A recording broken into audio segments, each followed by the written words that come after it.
गंवारन कहेंगे। क्या करें? कन्हैया ने कहा, बोले भैया अरे चिंता मत करो, अभी प्रातः काल होने दो, कुछ ना कुछ उपाय जरूर ढूंढेंगे। प्रातः काल हुआ, यहाँ बंधुओं यमुना के तट पर एक धोबी कपड़े धो रहा था और भगवान इनके पास गए तो वस्त्र मांगे, लेकिन इसने वस्त्र देने से इनकार कर दिया। भगवान ने एक मुक्का मारा और धोबी का प्राणांत करके इन कपड़ों को पहना, लेकिन ये कपड़े तो बहुत बड़े बड़े थे। जाकर के दर्जी के पास पहुंचे, कपड़ों को कटवा पिटवा करके बिल्कुल फिट किया और सबके सब बड़े प्रसन्न हुए। अब कहे, बोले यदि चंदन की माला मिल जाती, तुलसी की माला मिल जाती, सो माला बेचने वालों से मालाएं ली। और तत्परांत अब कहा कि हे कन्हैया, यदि अगर चंदन मिल जाए तो बड़ा आनंद आ जाएगा। ब्रज की एक खासियत है, एक महिमा है कि ब्रज में रहने वाला चाहे स्त्री हो पुरुष हो, वो सबके सब लोग बंधुओं अपने मस्तक पर बंधुओं चंदन का तिलक लगाया करते हैं। सदैव उनके मस्तक पर चंदन का तिलक लगा रहता है। ऐसे ब्रज की नारियों की बंधुओं विशेषता है, चंदन का तिलक लगा रहता है और उसी चंदन के तिलक में बंधुओं सबके सब ठाकुर जी का पूजन किया जाता है। ऐसा वो पावन वृंदावन है कि जहां घर घर भगवान का पूजन किया होता है। घर घर तुलसी ठाकुर सेवा, घर घर तुलसी ठाकुर सेवा, भोजन दूध दही को, भोजन दूध दही को, लागे वृंदावन नीको, लागे वृंदावन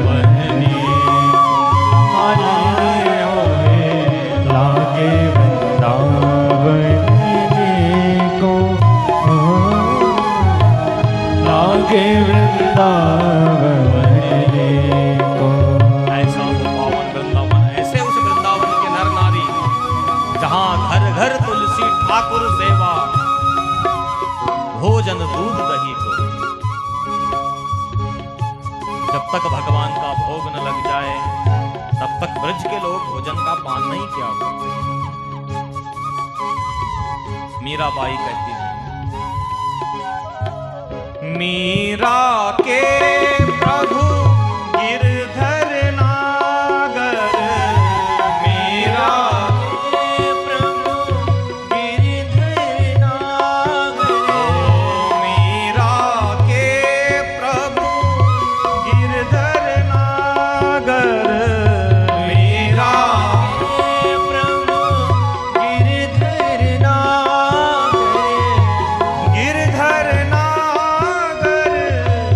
गिरधर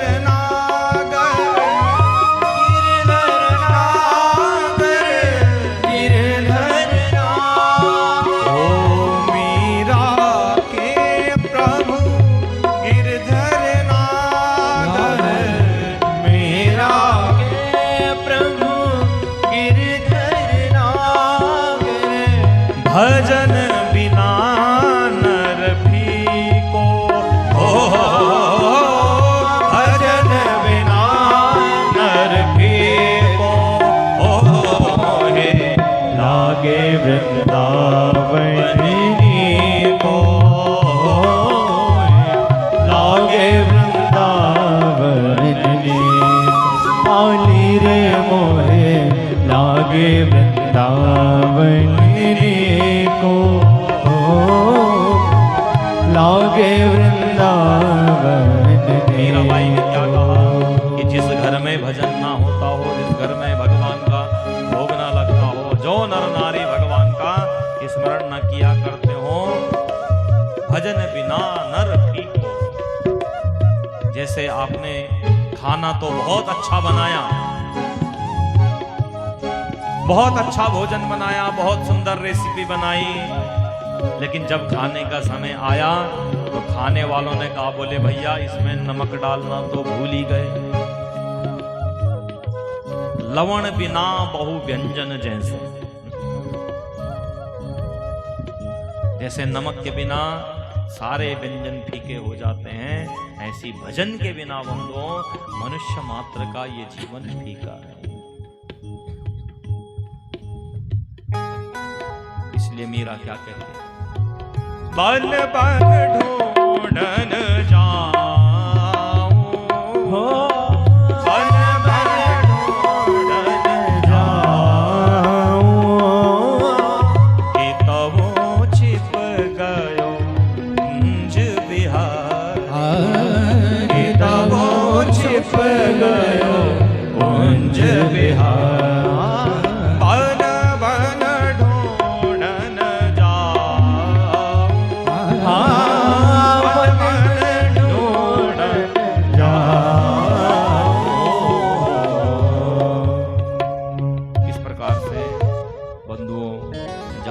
घर भगवान का पूजन होता हो, जहाँ भगवान का सदैव स्मरण होता हो, जहाँ के नर नारी भगवान के दिव्य तिलक को, दिव्य चरणों की रच को अपने मस्तक पर लगाते हो, ऐसा पावन वृंदावन, ऐसे वहां के लोग।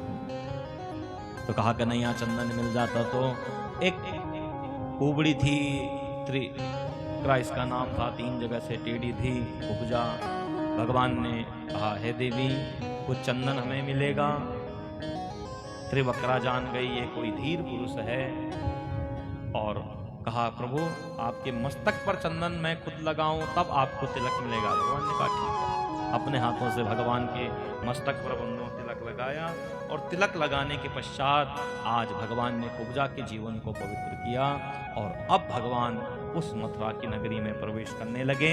और जब मथुरा की ओर जाने लगे, मथुरा वासियों ने जब इन ग्वाल वालों के दिव्य स्वरूप का दर्शन किया तो सारे मथुरा के लोग बंधु आश्चर्यचकित रह गए सुंदर स्वरूप को देख करके, और कहने लगे मल्ला नाम नरनाम नरवरः इसमें स्त्रीणाम स्मरो मूर्तिमान, गोपानाम सजनो सदाम शिदिभुजाम शास्त्रा सवित्रो शिशु भोजपदे विराट विदुषां दत्तं परं योगिनां विष्णीनां परदैवते दिविदितो रंगं गता शाग्रजः।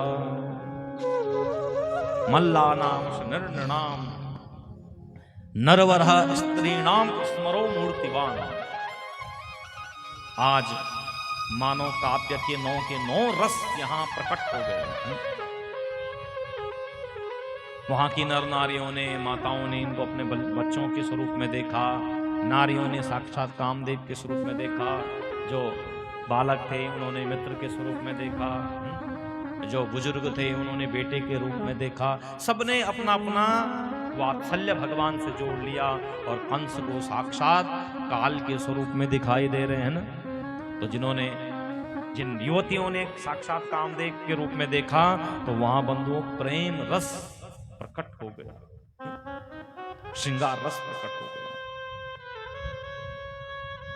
किसी ने, वहां के जो योद्धा थे उन्होंने कहा अरे छोटे छोटे योद्धा हमारे साथ युद्ध करेंगे, इनको देख करके हंसने लगे, हास्य रस प्रकट हो गया। माताओं ने जब प्रेम से देखा तो वात्सल्य रस प्रकट हो गया। बालकों ने जब इनको देखा, इनके आंखों के तेज को देखा और आंखों की लालिमा को देखा, तो वीर रस प्रकट हो गया। वीर रस बंधुओं प्रकट हो गया, भयानक रस प्रकट हो गया। इस प्रकार से कुछ नगर नारियों ने ऐसे देखा, इनको देखकर बड़ा आश्चर्य हुआ, तो अद्भुत रस प्रकट हो गया। तो मानो काव्य के 9 रस प्रकट हो गए। और यहाँ देखते देखते दोनों के दोनों भाई चाणूर और मुष्टिक युद्ध करने के लिए आया, और दोनों भाइयों ने पलक झपकते ही दोनों को पकड़ करके और तोड़ मरोड़ करके किनारे कर दिया, मार डाला। चाणूर और मुष्टिक मर गए। नगर के लोगों ने कहा, बोले भैया ये दोनों के दोनों दिखते बहुत छोटे हैं, लेकिन ये तो बड़े बलवान हैं। और सबके सब कंस को छोड़ करके इन दोनों का जय जयकार करने लगे। और जो जय जयकार करने लगा, कन्हैया का बल बढ़ने लगा। बहुमत जिसकी तरफ ज्यादा होता है, जीत उसी की तो होती है। और सब यही चाहते हैं कि ये कंस मारा जाए, क्योंकि कंस ने सबको दुखी किया हुआ है। चाणूर और मुष्टिक को मारा, इधर कुबल्यापेड़ नाम का एक हाथी था जिसको मदिरा पान कराया और उसके संग में युद्ध होने लगा। और युद्ध करते करते करते एक ने सूंड पकड़ा, एक ने पूंछ पकड़ी और जौ घुमा करके पृथ्वी में पटका। आज बंधुओं यह कुबल्यापेड़ नाम का हाथी भी मारा गया। और जैसे ही हाथी मरा कंस डरने लगा, थरथराने लगा और कन्हैया ने बंधुओं छलांग लगाई और मंच पर जहां धनुष रखा हुआ था उस धनुष को उठा करके और 2 टुकड़े करके फेंक दिए। जो धनुष के टंकार चारों ओर गूंजी, कंस के नेत्र बंद हो गए और भगवान ने छलांग लगाई और सिंहासन के कंस के केसों को पकड़ करके और घसीटते हुए नीचे लेकर के आए। अरे छोड़ छोड़ छोड़ मुझे, छोड़ मुझे, छोड़ मुझे, अरे मैं तेरा मामा हूं, छोड़ दे मुझे।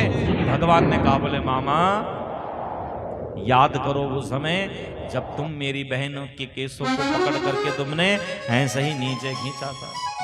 मेरी माँ को भी उस समय इतनी पीड़ा हो रही थी। अरे वो तो साक्षात आपकी बहन थी और तुमको अपनी बहन पर इतनी भी दया नहीं आई। और इतना कह करके बंधुओं भगवान का युद्ध होने लगा और भगवान ने जो मुष्टिका से प्रहार किया कंस की छाती फट गई और कंस वीर गति को प्राप्त हो। बोले कंस मर्दन भगवान के। यदा यदा धर्मस्य ग्लानिर्भवति भारत अभ्युत्थानं धर्मस्य तदात्मानं सृजाम्यहम् परित्राणाय साधूनां विनाशाय च दुष्कृतां धर्म संस्थापनार्थाय संभवामि युगे युगे।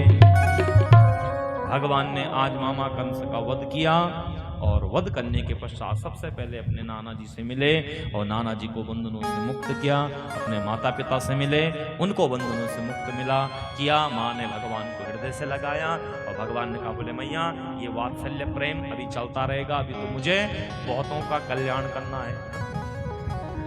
और इनका वध करने के पश्चात कंस का भगवान अब जाकर के गुरु संदीपनी मुनि के यहाँ पहुंचे और जहाँ भगवान ने 64 दिनों में 64 कलाओं को सीखा। और सुदामा जी के साथ में यही भगवान की मित्रता होती है। गुरु माता को दक्षिणा के रूप में गुरु पुत्र को सौंप करके भगवान अब वापस आए और भगवान के एक परम मित्र हैं जिनका नाम है उद्धव। उद्गंधव सा उद्धवा गुरु बृहस्पति के परम शिष्य थे और इन बहुत ज्ञानी पुरुष थे उद्धव। लेकिन उद्धव को अभिमान आ गया। उद्धव के जीवन में बहुत अभिमान था कि मुझसे बड़ा कोई ज्ञानी नहीं है। तो भगवान ने कहा कि इसके ज्ञान के अभिमान को तोड़ना पड़ेगा। भगवान कहते हैं, हे जगत के लोगों प्रयत्न करें कभी हमारे जीवन में अभिमान ना आए। प्रातःकाल उठ करके भगवान से अपने मान की कामना करो, सम्मान की कामना करो। हमें हमारे जीवन में मान मिले, सम्मान मिले, स्वाभिमान मिले। लेकिन भगवान से बारंबार कहे, हैं प्रभु कभी हमारे जीवन में अभिमान ना आए।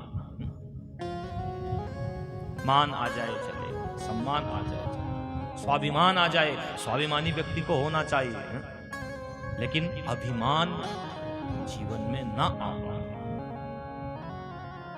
और जिसको अभिमान आ गया उसका जीवन बेकार हो जाता है। विद्या विवादाय धनम मदाय शक्ति परेशान परिपीडनाय।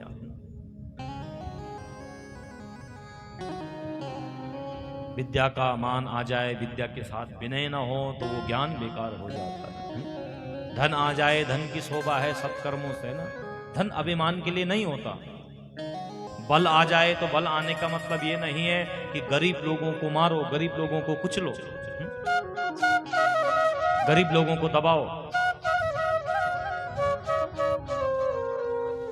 वो बलवान नहीं, बलवान तो वह है कि जो वीरों के संग में युद्ध कर करके युद्ध को जीते।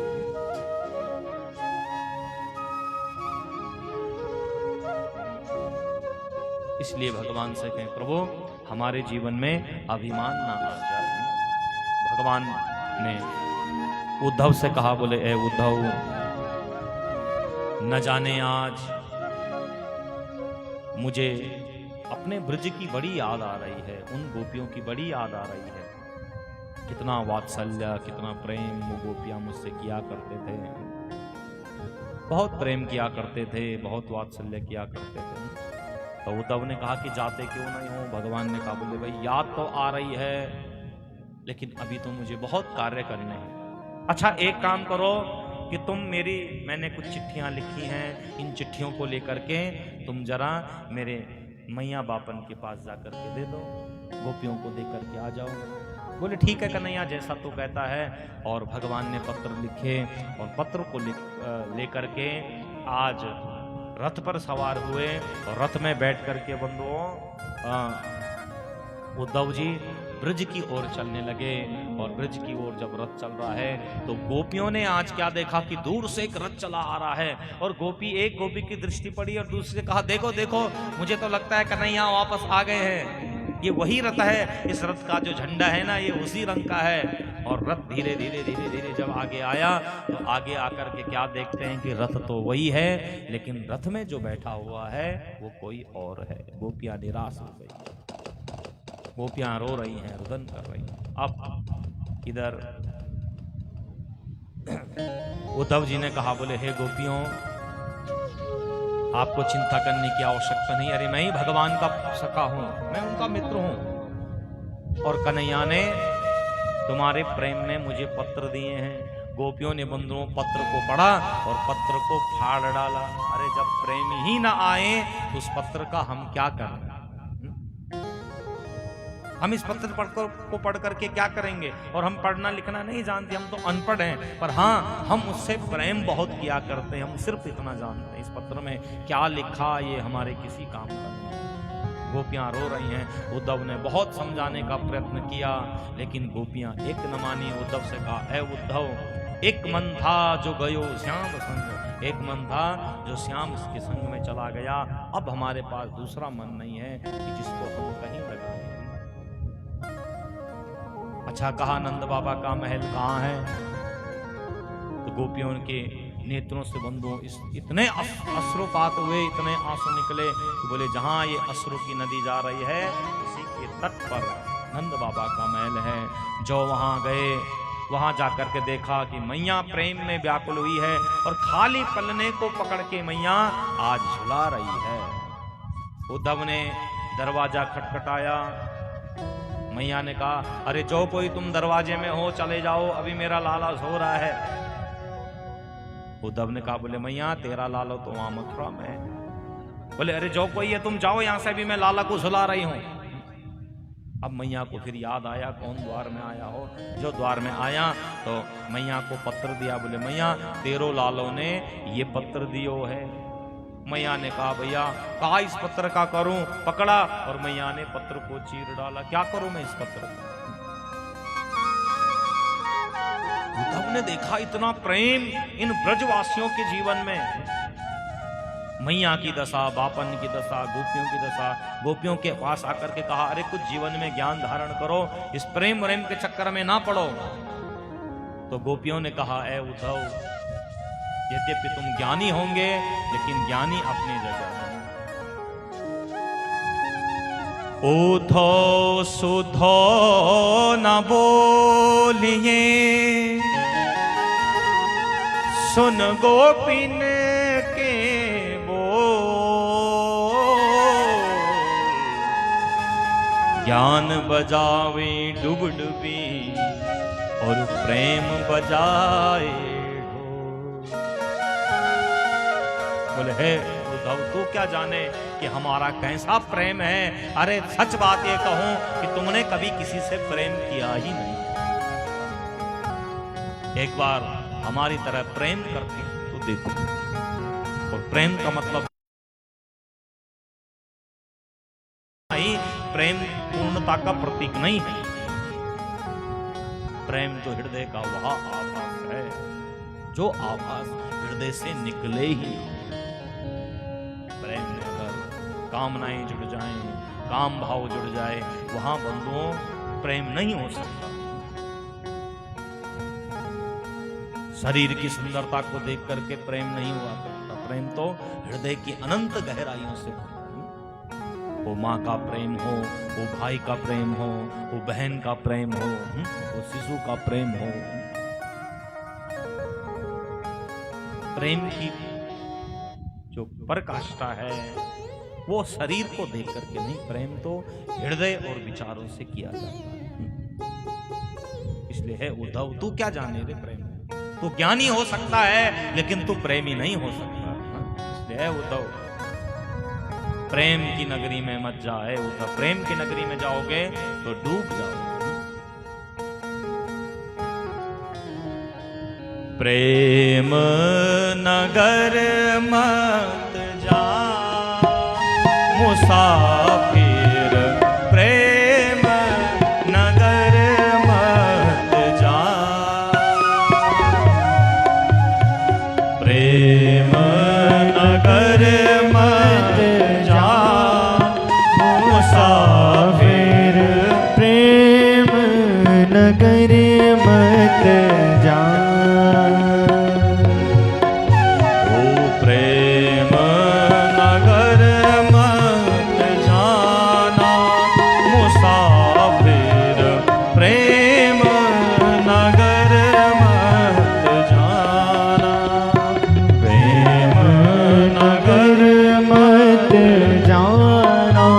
मुसाफिर प्रेम नगर मत जा। ऐ उद्धव, प्रेम की नगरी में मत जाना।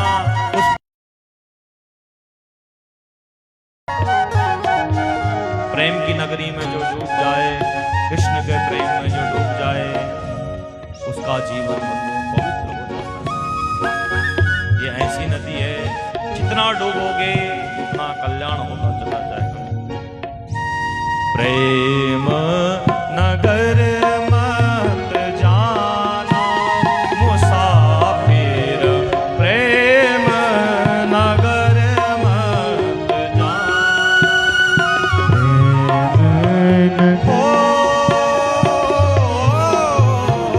प्रेम नगर मत जाना मुसाफिर, प्रेम नगर मत जाना।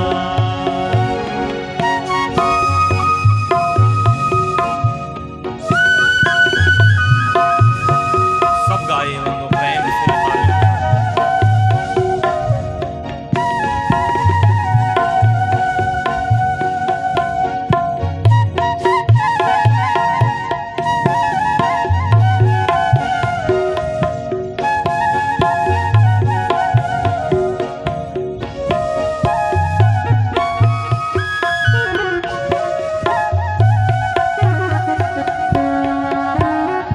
प्रेम नगर की सकरी है गलियां, प्रेम नगर की सकरी है गलियां। ओ प्रेम नगर की सकरी है गलियां, प्रेम नगर की सकरी है गलियां। प्रेम नगर की सकरी है गलियां, प्रेम नगर के सकरी है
कठिन है। प्रेम नगर का पंथ कठिन है। प्रेम नगर का पंथ कठिन है। ऊंचे शिखर है ठिकाना, फिर प्रेम नगर मत जाना। ओ प्रेम नगर मत जाना, मुसाफिर प्रेम जाना।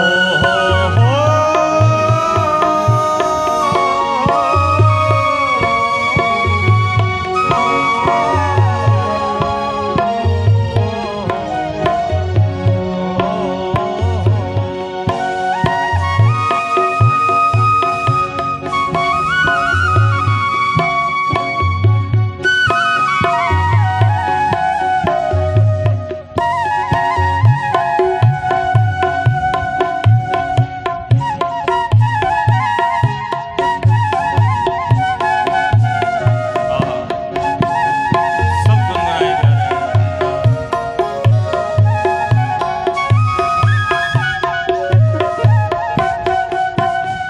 प्रेम नगर की नदियाँ हैं गहरी। प्रेम नगर की नदियाँ हैं गहरी।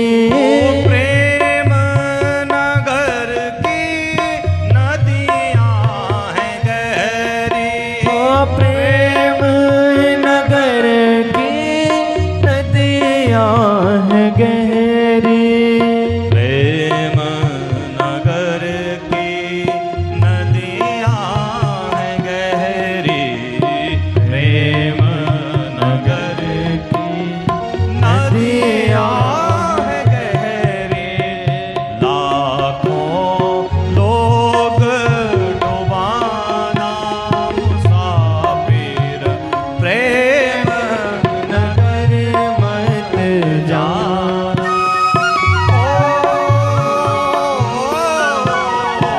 लाखों लोग डुबाना मुसाफिर प्रेम नगर मत जाना।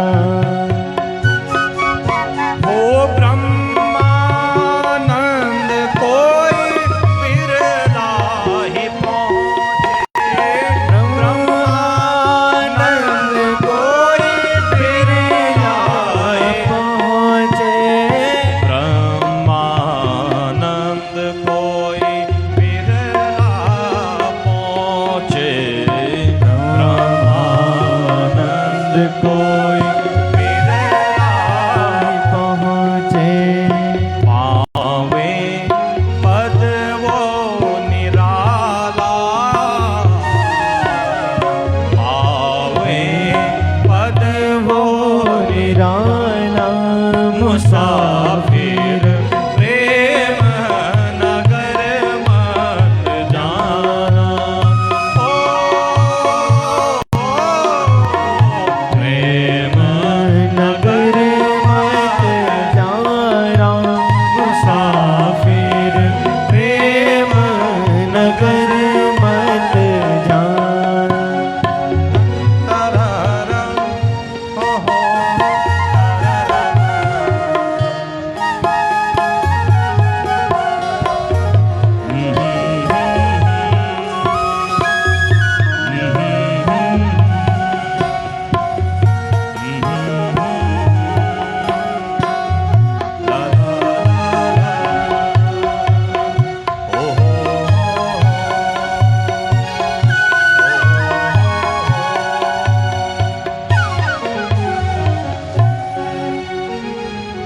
प्रेम नगर मत जाना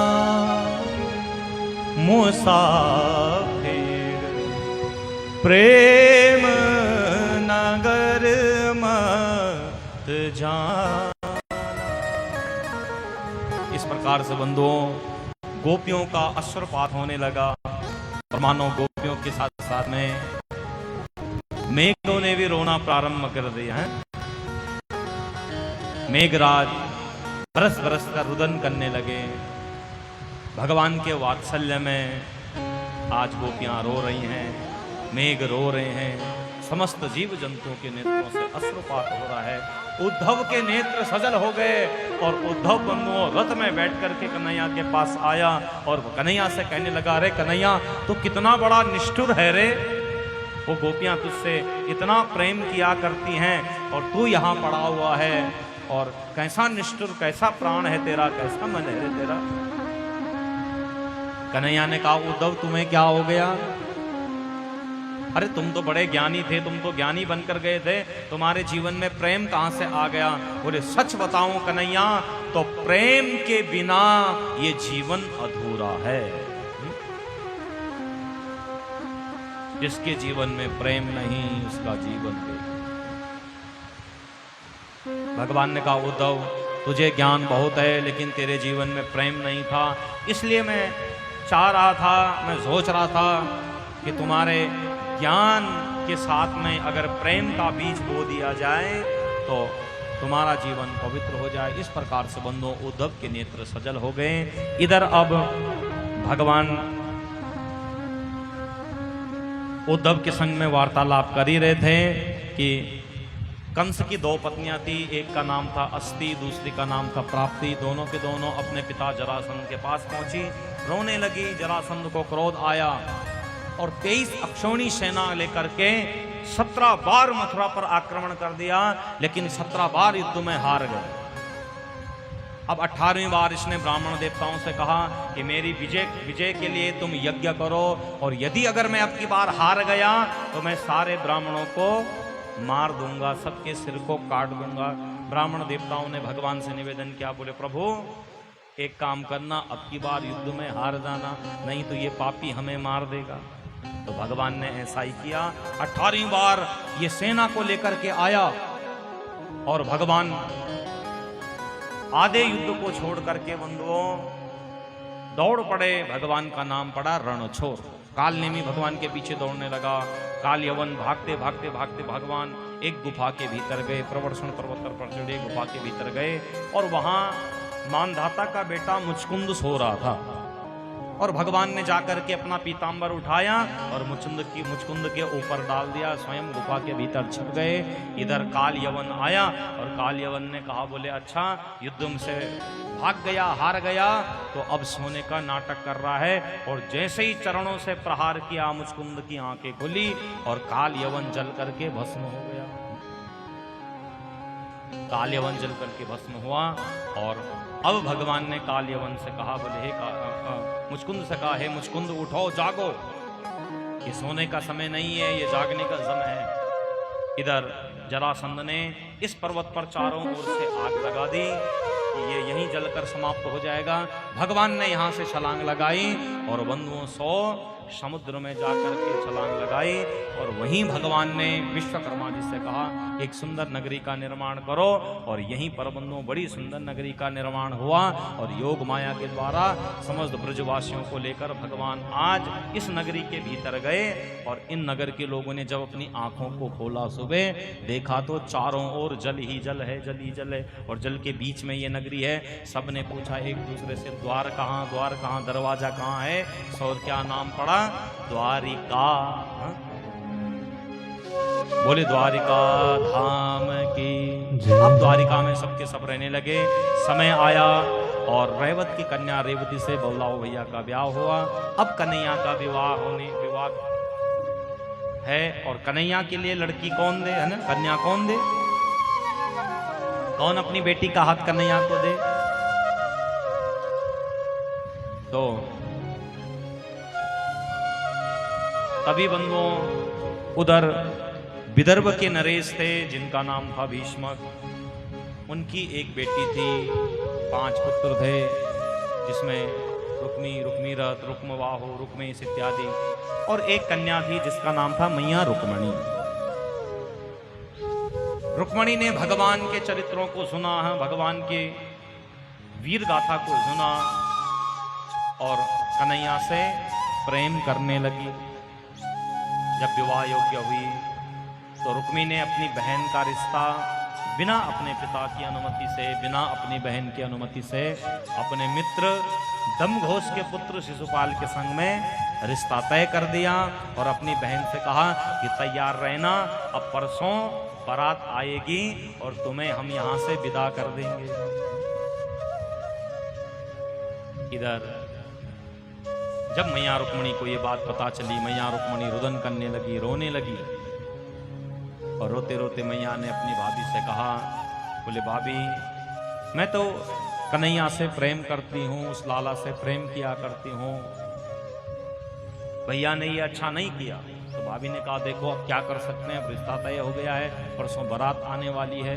लेकिन जब रुक्मणी नहीं मानी तो बोले तुम उनको जानते हो, तुमने देखा है? बोले मैंने देखा तो नहीं है लेकिन सुना है और सुन करके मुझे प्रेम हुआ है और मैं उनसे ब्याह करना चाहती हूँ, विवाह करना चाहती हूँ। इधर रुक्मणी मैया ने एक बड़ा सुंदर पत्र लिखा और ब्राह्मण देवता को बुलाया गया। ब्राह्मण देवता का स्मरण किया, हे ब्राह्मण देवता आपको मेरा एक काम करना है। कौन सा काम करना है? बोले मना मत करना। ब्राह्मण देवता ने कहा, बोले देवी चिंता मत करो। बोले ये जो पत्र है ना, ये पत्र द्वारिकाधीश को देकर के आना है आप। ब्राह्मण ने कहा, बोले देवी जैसी आपकी आज्ञा। बोले और कोई नहीं कर सकता? नहीं, बोले इस काम को आप ही कर सकते हैं, है ना। क्योंकि बंधुओं परमात्मा की ऐसी कृपा कि ब्राह्मण जिसके द्वार में चले जाए, संत जिसके द्वार में चले जाए, लोग कभी उनका तिरस्कार नहीं किया करते, है ना। कोई जाना अनजाना व्यक्ति कोई घर में आ जाए तो लोग पूछते हैं कौन हो, कहाँ के हो, कहाँ से आए, क्यों आए, क्या कारण है, हा? लेकिन अगर ब्राह्मण देवता घर में चले जाएं तो सर्वजन क्या करता है, आइए गुरुदेव, आइए पंडित जी, आइए आइए आइए, है ना। चाहे जानते ना हो, पहचानते ना हो, जानते ब्राह्मण देवता है, आइए आपका स्वागत है। फिर बात जो हो फिर उस विषय पर तब चर्चा हुआ करती है ना। तो इसलिए मैया रुक्मणी ने क्या कहा कि बोले वहां द्वारिका में कोई इनको रोकेगा नहीं और दूसरे कन्हैया के परम मित्र ब्राह्मण हैं, कन्हैया ब्राह्मणों से बहुत अधिक प्रेम किया करते हैं, इसलिए ब्राह्मण देवता को भेजा और चिट्ठी लिख करके दी। और चिट्ठी लेकर के आज ब्राह्मण देवता कहाँ पहुंचे? द्वारिका में चले गए और द्वारिका में कन्हैया से मिले और कन्हैया को एक पत्र दिया। बड़ा सुंदर, बड़ा दिव्य पत्र था, हा? और बड़ा ही सुंदर पत्र बंधुओं, सुंदर लिफाफे के भीतर रखा हुआ है कन्हैया के लिए, हा? अब बताओ आप पत्र को पढ़ें कि कथा में आगे चलें, हा? पत्र को पढ़ा जाए, सुनाया जाए? जल्दी बोलो, फिर देर हो जाती है। पढ़ें पत्र को कि ना पढ़ें? बड़ा सुंदर पत्र आया, देखो कितना सुंदर, फूल भी बने हुए इस पर। पढ़ना है कि नहीं पढ़ना? कौन कौन चाहता है कि पढ़ें? हाथ खड़े। हाँ, दूसरों की चिट्ठी पढ़ने की आदत है आपको, है ना। खबरदार, दूसरे की चिट्ठी कभी पढ़नी नहीं चाहिए ना। अरे न जाने क्या लिखा हो, हाँ?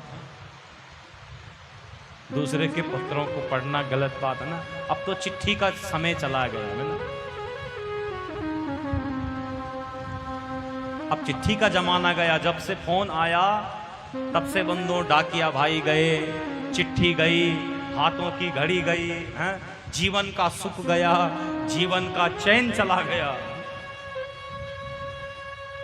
अगर कुछ सुविधाएं मिली हैं तो बहुत कुछ खोया भी है। तो मैया ने ऐसी चिट्ठी नहीं लिखी जैसे आप और हमने लिखी हैं, जैसे आप और हमने पढ़ी है ना। जब पहले कोई प्रेमी अपने प्रेमी को पत्र लिखता था तो कैसे अलग अलग स्वरूप में संबोधन किया जाता था ना, है? प्रिय फलाना, प्रिय, है?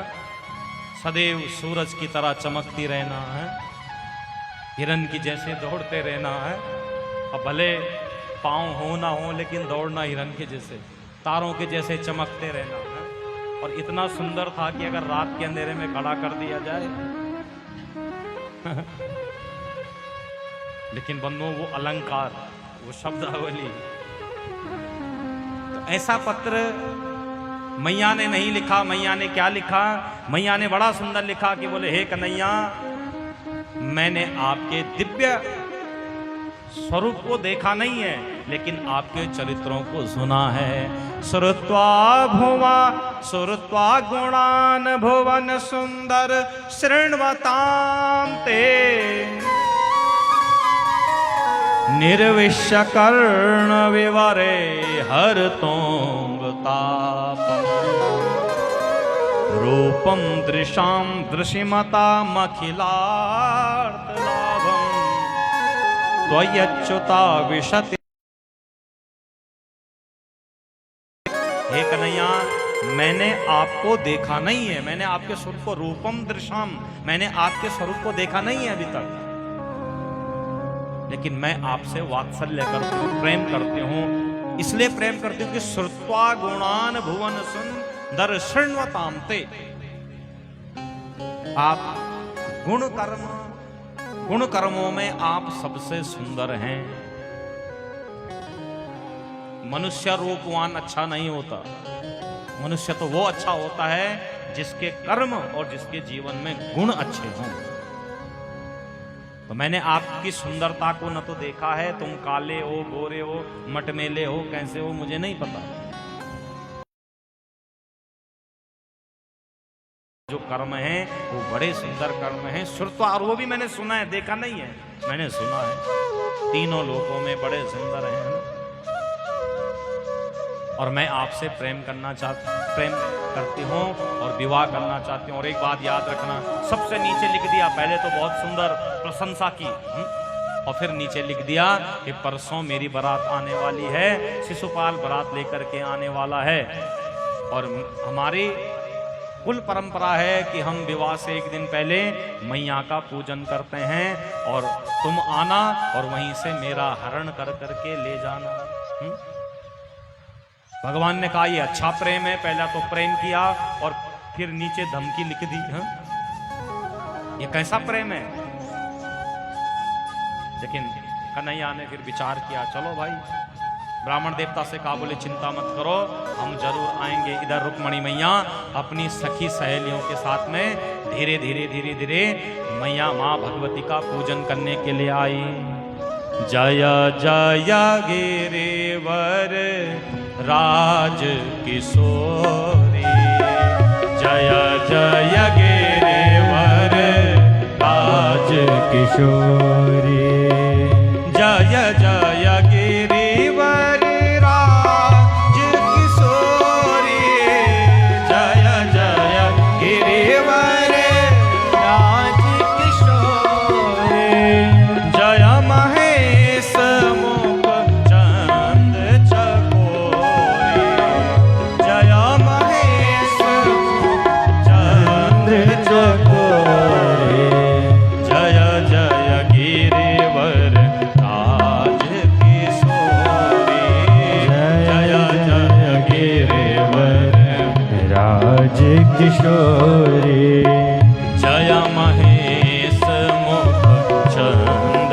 चकोरी, जय महेश मुख चंद्र चकोरी, जय गजवदन सडानन माता, जय गजवदन सडानन माता, जगत जननी दामिनी दुति गाता, जगत जननी दामिनी दुति माता, जय जय गिरिवर राज किशोरी, जय जय गिरिवर राज किशोरी, देवी पूजी पग कमल तुम्हारे, देव पूजी पद कमल तुम्हारी, सुर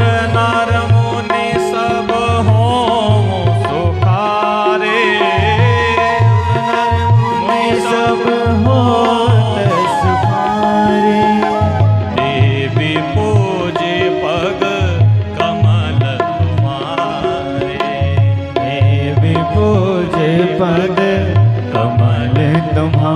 रे। इस प्रकार से माँ भगवती का पूजन करने लगी रुक्मिणी मैया। और पूजन करते करते बंधुओं, इतने में भगवान रथ लेकर के आए। और भगवान रथ में बैठ करके आए। भगवान ने बहुत सुंदर स्वरूप अपना बनाया हुआ है। पीतांबरी ओढ़ी है, पीत वस्त्र पहने हैं, कानों में कुंडल, गले में माला, सुंदर मोर मुकुट।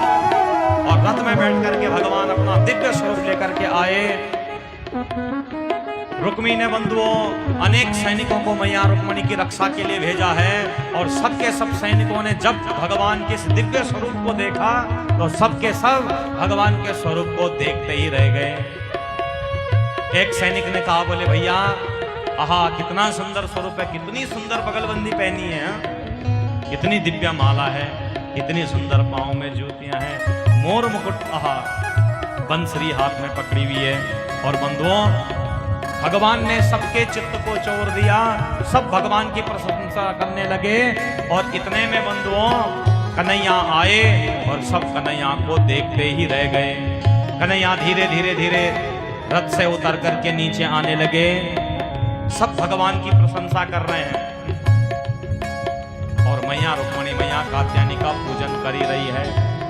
तभी मानो माँ भगवती के चरणों से पुष्प नीचे गिरा और मानो भगवती ने कहा, हो हे देवी सुफल मनोरथ हों तुम्हारे, सुर नर मुनि सब हों सुखारे। तुम्हारा मनोरथ पूर्ण हो। कन्हैया धीरे धीरे धीरे धीरे आगे आने लगे। मैया रुक्मिणी नेत्र बंद करके आरती गा रही है। जय जय गिरिवर राज किशोरे, जय जय गिरिवर राज किशोरे। और कन्हैया धीरे धीरे आए। मैया रुक्मिणी ने अपना हाथ दिया। दोनों एक दूसरे को एक टकी देखने लगे। भगवान ने कन्हैया को रुक्मिणी को देखा और रुक्मिणी मैया ने भगवान को देखा। अरे रुको रुको भैया, अभी तो देखा ही है, इतनी भी कितनी जल्दी है।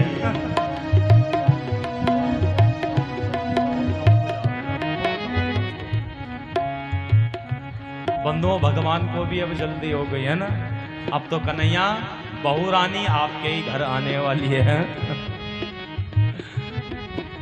तो भगवान ने हाथ पकड़ा और हाथ पकड़ के रथ में बिठाया। और रथ में बिठा करके मैया रुक्मिणी को लेकर के 9-2-11 हो गए। सब सैनिक देखते रह गए। अचानक एक सैनिक ने कहा, बोले भैया हम यहाँ क्यों आए थे? बोले भैया रुक्मिणी की रक्षा करने। कहाँ है रुक्मिणी? बोले वो तो रथ में बैठ करके चले गई। अरे पकड़ो पकड़ो, रोको उसे, रोको उसे, रोको उसे। अरे रुक्मी हमें मार डालेगा। और अब बंधु रुक्मी से कहा, ले गया ले गया ले गया ले गया। और सब के सब रथ के पीछे दौड़ने लगे। भगवान का युद्ध होने लगा और सौ रुक्मी को पकड़ा और युद्ध में परास्त कर दिया। इसके केस बालों को काटा गया और इसने भोजकट नाम का नगर बसाया। और रुक्मी शर्म के मारे वापस अब विदर्भ नहीं आया और सो वहीं रहने लगा। और इधर द्वारिका में अब भगवान का विवाह मैया रुक्मिणी के संग में बड़े प्रेम से होने लगा। तो आइए हम सब भी मैया रुक्मिणी के विवाह में सम्मिलित होते हैं। बोले रुक्मिणी मैया की जय। दैना हो या खोले का गणेशा है, नैना हो या मोरी का नारना है।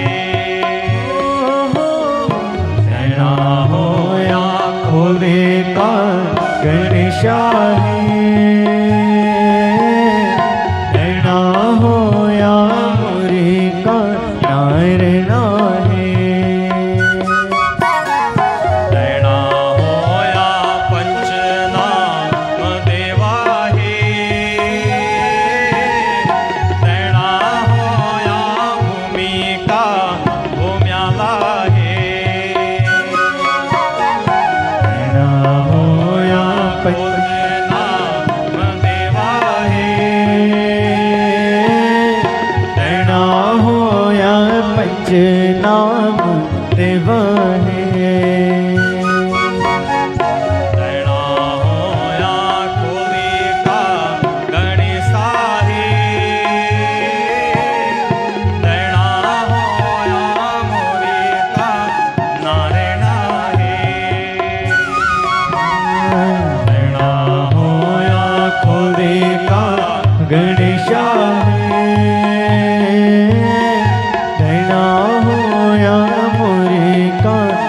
नार नाहे।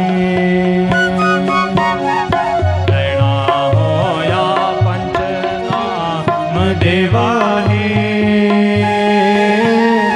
नैना होया एका भूम्या है।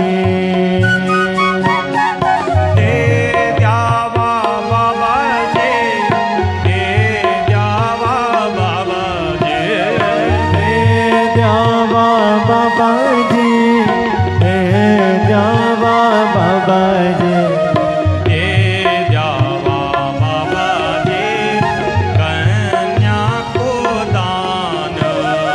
दे द्यावा बाबा जी, कन्या को दान।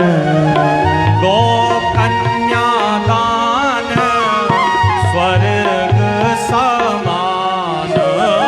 गो कन्यादान स्वर्ग समान।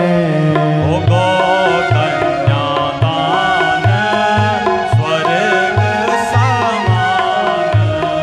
गो कन्यादान स्वर्ग समान। स्वर्ग समान।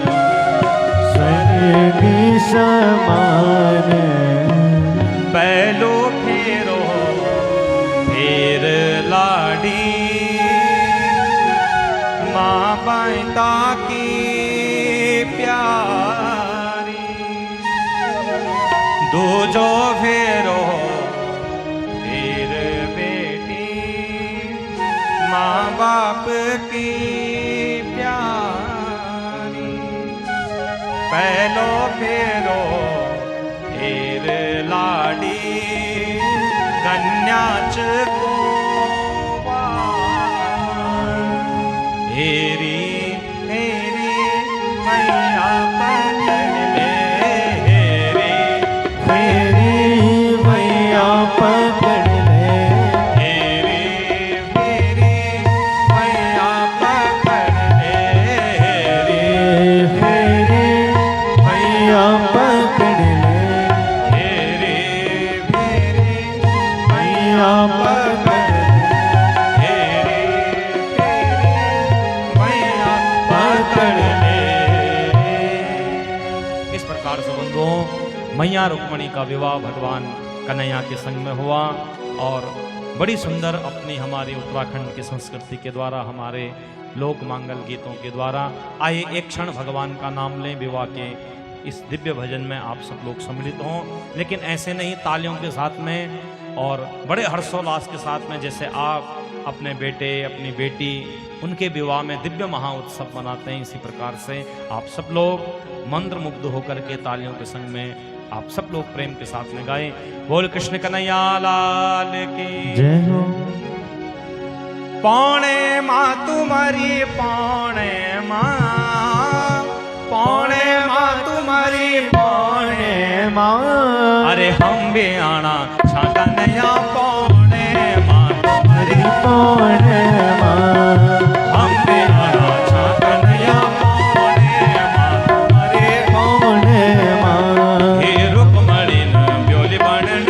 पौणे माँ तुम्हारी पौने माँ रुक्मणी न ब्योली बनल।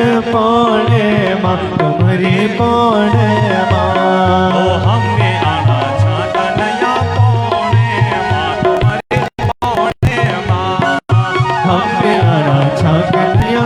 पौने माँ ऐसा नहीं क्या रे, तुम्हारी दोनों पौने माँ तालियों के साथ में यार को।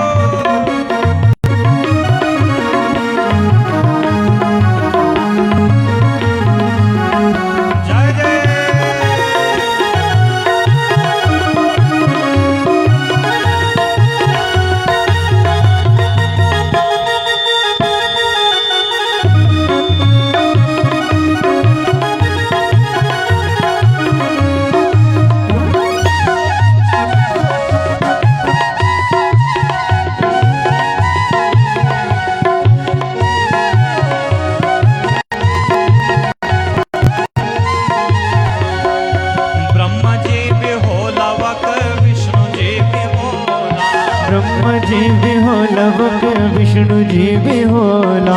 ब्रह्म जी भी होला वक विष्णु जी भी होला हे ब्रह्मा जी भी होला वक विष्णु जी भी होला ब्रह्म जी भी होला वक विष्णु जी भी होला ब्रह्मा जी भी होला वक विष्णु जी भी होला ब्रह्म जी भी होला वक विष्णु जी भी होला अरे वक पढ़ला जय हो वक पढ़ला वेद चला पौणे माँ कन्हैया पौणे माँ कन्हैया पौणे माँ हम बे आना छा कन्हैया पौणे माँ तुम्हारे पौणे माँ हमें अड़ा कन्हैया पौणे माँ तुम्हारी पौणे माँ ओ रुक्मणी न ब्योली बणन पौणे माँ कन्हैया पौणे माँ रुक्मणी नो गली बड़न पौणे माँ तुम्हारी पौणे जय जय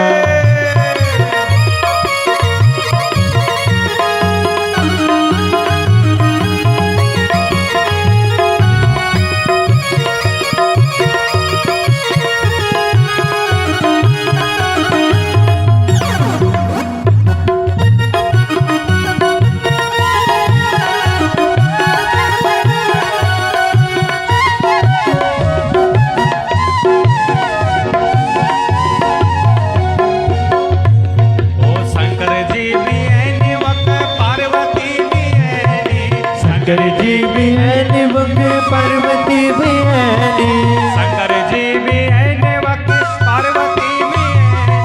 शंकर जी भी है निवक पार्वती भी है अरे शंकर जी भी है नि चला जय। पौणे माँ तुम्हारी पौणे माँ ओ शंकर जी भी है नि चला पौणे माँ तुम्हारी पौणे माँ ओ हम में आना छा कन्हैया पौणे माँ तुम्हारे पौणे माँ हमें आना छा कन्हैया पौणे माँ तुम्हारी पौणे माँ धिंग तालो तक धिंग तालो धिंग तालो धिंग तालो धिंग धिंग तनु धिंग तालो ओ